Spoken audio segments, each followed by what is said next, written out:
Bulletin की शुरुआत करते हैं बड़ी खबर के साथ। दिल्ली में आज बीजेपी कोर ग्रुप की बैठक शाम 5 बजे आयोजित होगी। कोर ग्रुप की बैठक इस दौरान गृह मंत्री अमित शाह, बीजेपी अध्यक्ष जेपी नड्डा मौजूद रहेंगे। बैठक में 5 राज्यों के उम्मीदवारों के नामों पर चर्चा होगी। इसमें यूपी, बिहार और बंगाल के उम्मीदवारों के नामों पर चर्चा होगी। महाराष्ट्र और ओडिशा के उम्मीदवारों के नाम पर भी चर्चा होगी। यूपी के CM Yogi Adityanath core group की बैठक में शामिल होंगे। महाराष्ट्र के डिप्टी सीएम देवेंद्र फडणवीस भी बैठक में हिस्सा लेंगे।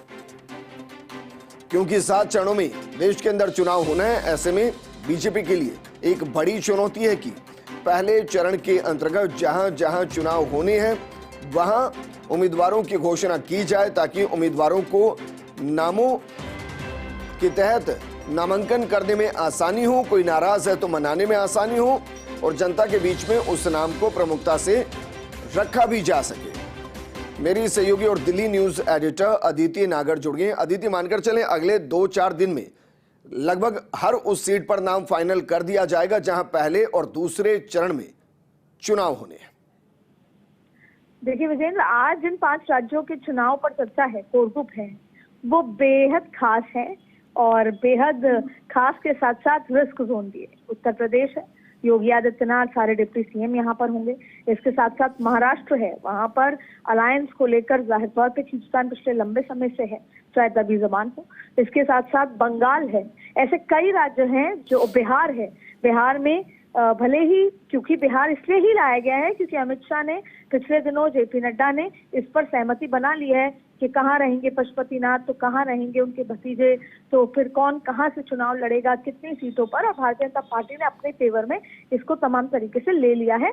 जेडीयू पिछले 16 सीटों के साथ साथ बनी हुई है 17 सीटों पे भारतीय जनता पार्टी।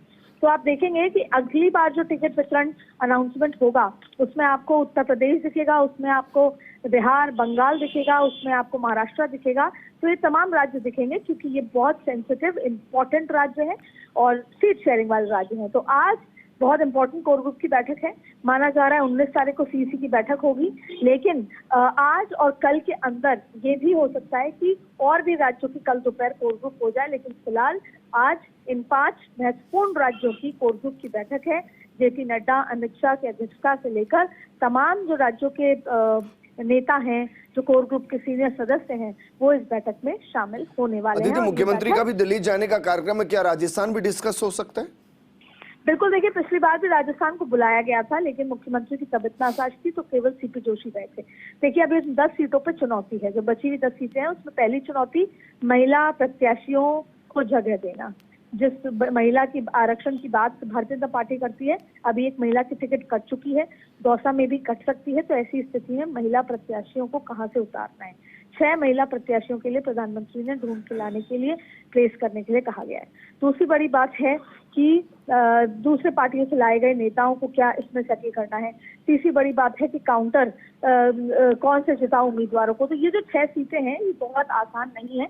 यही वजह है कि इसको लेकर अभी, क्योंकि आपने देखा होगा कि अभी भी दूसरे पार्टी के नेता आए जा रहे हैं, तो उनको लेकर, उनके प्लेसमेंट को लेकर। और देखिए आपने एक और खास बात देखी है कि सबसे महत्वपूर्ण बात यह है कि नागौर से ज्योति मिर्जा का नाम तो अनाउंस हो गया, लेकिन आपने देखा कि सारे बड़े जाट नेताओं को लाने की कोशिश की गई है, जिससे कुछ भी कोई भी किसी भी तरह का कोई चूक ना हो। अलवर से तमाम यादव नेताओं को ले लिया गया है, अलग अलग नेताओं को लिया गया है भूपेंद्र यादव को सेव करने के लिए। तो सारी रणनीति पर बात हो रही है। अगर मुख्यमंत्री जा रहे हैं, शुक्रिया तमाम जानकारी हमारे साथ साझा करने।